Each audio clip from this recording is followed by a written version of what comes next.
The Vikings face the Cardinals on Sunday on Fox, and we have Fox Sports' Kristina Pink, who will be on the sidelines at US Bank Stadium now for the second time.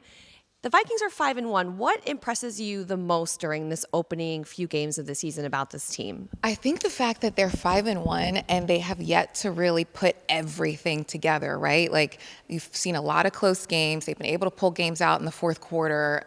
All these last 4 wins have all gone down to the wire.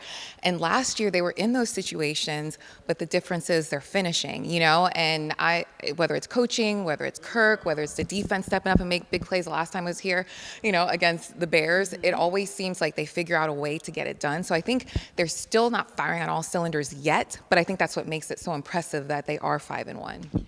You mentioned Kirk, you mentioned head coach Kevin O'Connell, who you'll sit down with later today for an interview you guys can catch on Fox pregame. Now, it's exciting. These guys are really ready to talk about the success of this team, but what is your main, line of questioning? What do you want to get out of these guys when you sit down with them later? Well, I think it's great that they had the prior connection back in Washington. So I'm curious how much that plays into them being reunited here, how much that helps their relationship. What's the communication like? There's been so much changeover for Kirk as a quarterback with different play callers. So to be able to get comfortable with his head coach, I'm just interested to talk to those guys about what that dynamic is like. Check it out on Fox NFL Sunday. No, it's going to be a really great interview. Obviously, you sat down with Justin Jefferson earlier this year. That one is also on Vikings.com for you guys to check out. So you've been here a bunch. You kind of feel like you know the lay of the land of this team. What's another storyline that you have your eyes on for this Cardinals game in particular?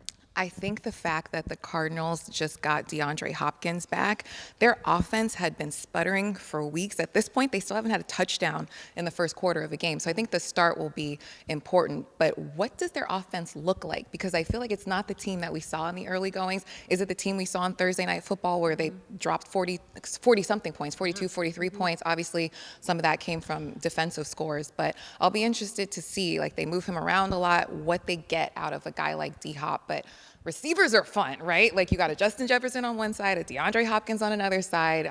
We'll see probably a couple guys getting 100-plus yards each in this game. But I'll be really interested to see what their offense looks like. And they're also working in Robbie Anderson, who was traded right before that Thursday night game as well. So now he's got some time to learn the system. So that's really something I'm interested to see with the Cardinals. Have you been able to talk to the Cardinals yet this week? And if so, what were their conversations like? So not yet, because we'll meet with them on the Saturday ahead of that game. So I haven't had a chance to talk to those guys yet, but just in some of my prep, they're coming off of a huge Thursday night game. You got that. The funny thing is both of these teams are going to be refreshed, right? You got a bye week and then a mini bye week that they get. But just from some of the prep that I've seen with what have they said, some of their local media, they're wondering, can we get our offense to start firing? Is this the time we kind of make that turning point? Hollywood Brown got hurt, and then you replace him with DeAndre Hopkins, who coming off of a suspension. But they've obviously been disappointed with the record in the early part of the season. So I'm looking forward to talking to them to see if they feel like they'll be able to turn the corner. Yeah, it's going to be a very interesting matchup, and the Cardinals haven't won in Minnesota in their last 10 tries. So the Vikings look to extend that streak to 11 this week. Of course, you can watch the game on Fox. Kristina Pink, Mark Schlereth, Chris Myers this week, right? Yep. So it's Chris Myers. Make sure to watch that noon on Sunday. Thank you so much for being here. Absolutely. By the way, I love doing games in the stadium. It is gorgeous. Isn't so much fun. And we are even going to open the doors, I think, for you guys potentially. We're not sure yet, but it might see a little door opening, even though the temps are not that bad. It's is it going to be chilly? A Florida girl here? Okay. I know. I might have just teased that a little too early. Not sure, fans, yet, but we shall find out. Thank you so much again for being here. Thank you.